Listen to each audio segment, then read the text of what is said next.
안녕하세요. 국어 가르치는 수지쌤입니다. 네, 이번 시간에는 이세계 부병루에 대해서 공부해 보도록 하겠습니다. 이 이세계 부병루를 이해하시려면 일단 역사적인 배경을 좀 이해를 하셔야 되는데, 이런 상황이에요. 뭐냐면 고려가 망하는 상황이야. 지금 고려가 망하고 있어. 막 고려 말인데, 근데 이 고려 사람이 고구려의 성터를 간 거예요. 고구려의 성터. 이름 보면 알듯이 이 고려는 고구려를 계승한 나라죠. 그죠? 그 고구려의 정신을 계승한 나라인데, 이 고구려의 성터에 갔을 때 어떤 감정을 느꼈을까요? 고려 사람이. 자, 첫 번째.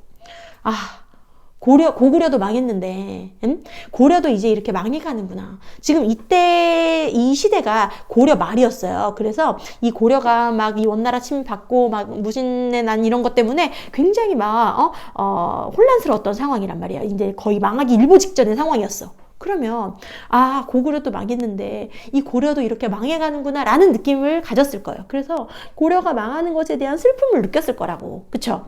이거를 우리 조금 더 유식하게 이야기를 해보면, 나라가 망하는 것을 한탄한다 라는 사자성어, 맥수지탄이라는 한자성어가 있어요. 그죠? 맥수지탄. 보리를 보면서 한탄한다 라는 뜻인데, 이 보리를 보면서 왜 한탄하냐면, 중국의 어떤 나라 사람이 나라가 망했는데 그 보리를 딱 보니까, 보리밭을 보니까 보리가 너무 잘 자라고 있는 거야. 그러면서 보리를 보면서 보리는 저렇게 잘 자라는데 우리는 이렇게 망해가는구나, 이런 슬픔을 느꼈다 해서 맥수지탄이라는 말이 그런 나라가 망하는 것을 슬퍼한다, 이렇게 됐어요. 자, 어쨌든 이 맥수지탄, 그리고 인간이 참 허망하구나, 인간의 역사라는 게 참 허망하구나, 그래서 인생무상이라는 그런 감정을 느꼈을 거예요. 자, 그 다음에 또 어떤 감정을 느꼈을 거냐면, 그 고구려 때 되게 막 영화롭고 막 번성했던 시절이 있었잖아. 막 영웅 나타나가지고, 막 누구냐? 주몽, 그죠? 주몽 같은 영웅이 나타나가지고 이 고구려가 번성했던 때가 있었는데, 그러면 다시 한번 우리 고려도 그 영웅이 등장해서 다시 한번 이 고려의 국운이 회복될 수 있지 않을까?에 대한 소망. 이런 감정들을 느꼈을 거예요. 그래서 이 두 가지 감정이 이 시에 어떻게 표현되어 있는지, 어떤 방식으로 표현되어 있는지를 정리하면서 한번 보도록 하겠습니다. 자, 처음부터 한번 볼게요. 어제 영명사를 지나다가 잠시 부병루에 올랐네, 이랬어요. 자, 영명사와 부병루는 두 개 다 이 고구려의 성터라고 생각하시면 돼요. 고구려의 성터인데, 고구려의 성터는 어땠을까? 되게 황량하고 황폐하고 그랬을 거 아니야. 그쵸? 그럼 이건 뭐야? 나의 화자의 현재 상황이죠. 화자의 상황이에요. 화자의 상황은 지금 현재 고구려의 성터에 간 상황이다. 텅 빈 성에는 조각달이 떠 있는 거야. 너무 쓸쓸해. 그쵸? 텅 빈 성은 일단 인간의 어떤 유한성을 나타내기 때문에 쓸쓸한 느낌을 줍니다. 그리고 또 조각달이 떠 있어. 자, 이 조각달에 대해서는 어떤 얘기를 해볼 수 있을까요? 저는 개인적으로 이런 느낌이 들어요. 그 보름달이 떠 있으면 뭔가 좀 이렇게 뿌듯하고 좀 이렇게 꽉 차 있는 듯한 느낌이 드는데, 조각달이라고 하면 이런 초승달 같은 이런 달일 거 아니에요. 뭔가 좀 쓸쓸한 느낌이 안 들어요?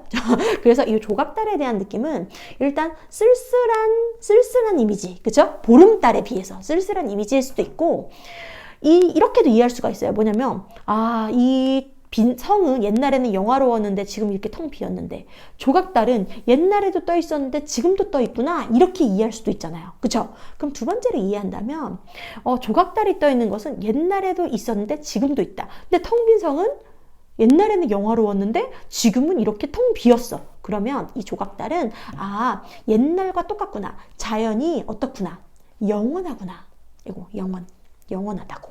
그죠? 자연의 영원성을 나타낼 수도 있어요. 영원성. 자, 그럼 당연히 쓸쓸한 느낌이에요. 지금 계속 텅 빈 성엔 조각달이 떠 있고, 천년 구름 아래 바위는 늙었네. 이거는 천년이라는 시간이 흘렀다라는 이야기를 하고 있는 건데, 이 천년이라는 시간의 흐름을, 참 세월이 무상하게 흘렀잖아요. 그죠? 그래서 이 세월의 무상함을 바위가 늙어 있다라고 표현해서 뭐냐면, 시각적으로 형상화했다. 형상화. 되게 중요한 개념이에요. 지금 이 세월의 흐름, 세월의 무상함, 이것을 시각적으로 형상화하고 있다. 자, 그 다음 볼게요. 기린마는 떠나간 뒤 돌아오지 않으니. 자, 기린마는 누굴까? 기린마 말인데 그 동명왕 주몽이 타던 말이에요. 근데 얘가 떠나간 뒤 돌아오지 않는데 없었어. 천소는 지금 어느 곳에 논이는가? 그럼 이것도 뭐야? 없다는 거잖아. 그 주몽이 기린마를 타고 하늘로 올라갔다고 하는데 결국에는 뭐 죽은 거잖아요. 그러니까 이 기린마와 천소는 결국에는 얘네는 지금 현재 없는 것들이에요. 근데 아까 전에 조각달은 그대로 있는데 텅 빈 성 지금 없는 것들이잖아. 그리고 또 기린마와 천손도 지금 없는 것들이잖아. 이런 건 뭘까요? 인간의 유한성을 나타내요.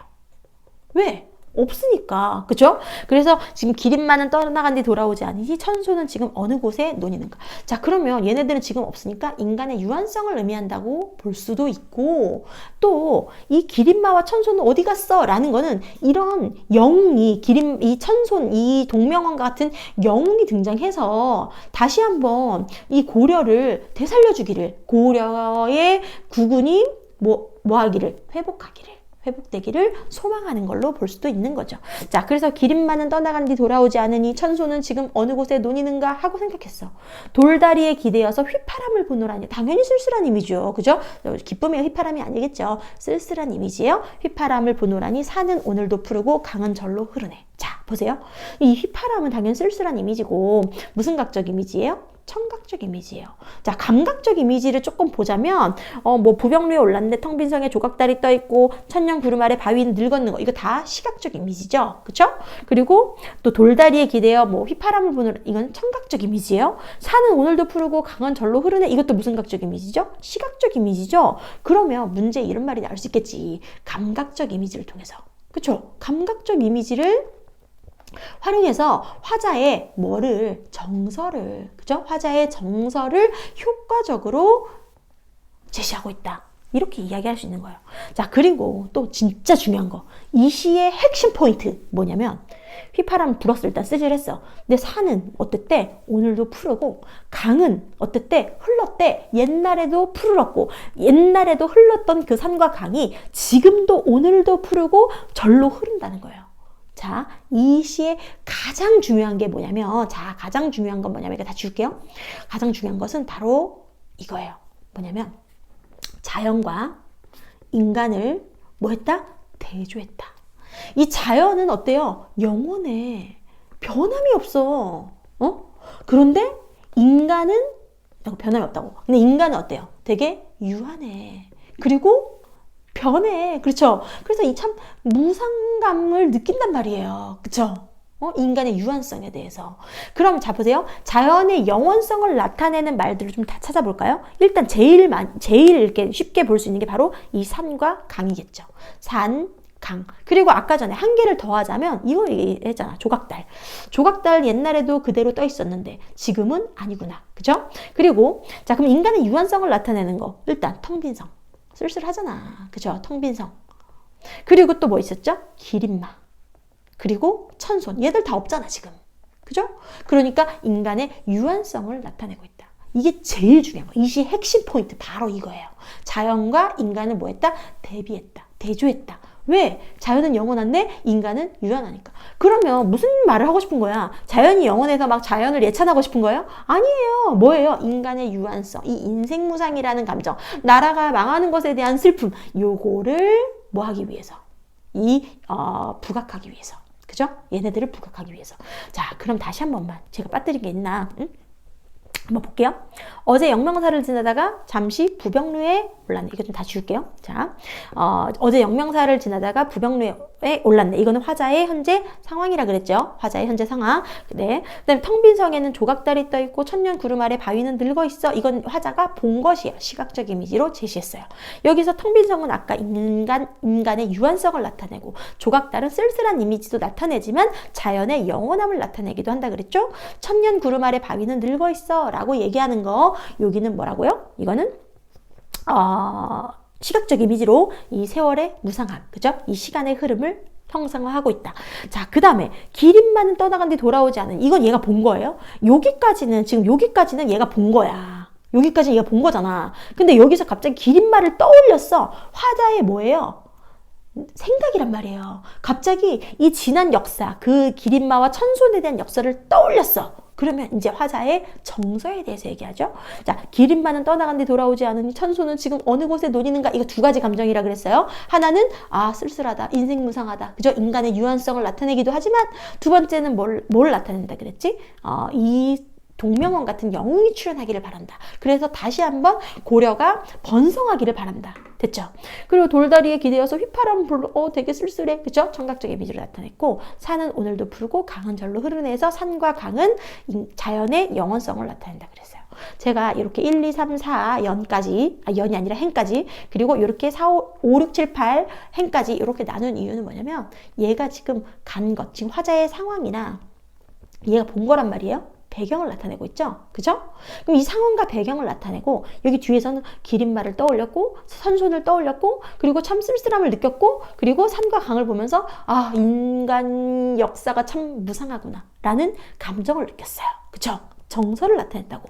이런 거를 우리는 뭐라고 하냐면 선경후정이라고 하죠. 선경후정. 앞에는 배경 상황을 나타내고 뒤에는 정서를 나타낸다. 이건 한시의 되게 기본적인 일반적인 어떤 구성상의 특징이에요.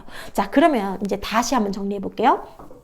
자, 다시 정리를 해보면 첫 번째 중요한 거, 제일 중요한 게 뭐라 그랬죠? 자연과 인간을 뭐했다? 대조했다. 자연의 영원함과 영원성, 변치 않음. 근데 인간은 유한한 것. 그죠? 자연과 인간의 대조. 이게 제일 중요한 표현상의 특징이고. 자, 두 번째는 선경후정. 그죠? 선경후정이라는 이런 구성상의 특징을 가지고 있고, 앞에는 배경 상황을 나타내고, 뒤에는 화자의 정서를 나타내기 때문에. 자, 그 다음에 세 번째, 감각적 이미지들. 그죠? 감각적 이미지를 사용했다. 근데 여기에서 시각적 이미지도 있고, 청각적 이미지도 있으니까, 이거는 다양한 감각적 이미지를 사용하는구나, 라고 이해하셔도 돼요. 자, 그 다음에 아까 그 천년 구름 아래 바위는 늙었네 라고 하는 부분이 뭐였죠? 이 시간의 흐름, 세월의 흐름을 어떻게 표현했다 그랬죠? 시각적으로 형상화했다 그랬죠. 시각적으로 형상화했다. 됐죠? 네, 형상화했다. 네, 그 정도 하면 될 것 같아요. 그리고 얘의 정서, 제일 중요한 그 정서가 무엇인가? 이 정서는 두 가지로 볼 수 있다 그랬어요. 인간이 참 무상하구나 라는 맥수지탄이나 아니면 인생무상의 정서. 그죠? 인생무상의 정서일 수도 있고, 그리고 다시 한번 고려가 이 주몽과 같은, 동명왕과 같은 영웅이 등장해서 국운이 다시 회복하기를 바란다. 그죠? 고려의 국운 회복에 대한 소망을 나타낸다고 할 수도 있습니다. 됐죠? 어렵지 않죠? 이 시는 요 정도만 아셔도 이 시에 관련된 요 시만 가지고 풀 수 있는 문제는 다 풀 수 있어요, 여러분들. 네. 쉽죠? 그죠? 네, 재밌습니다. 네, 그러면 오늘은 여기까지. 안녕!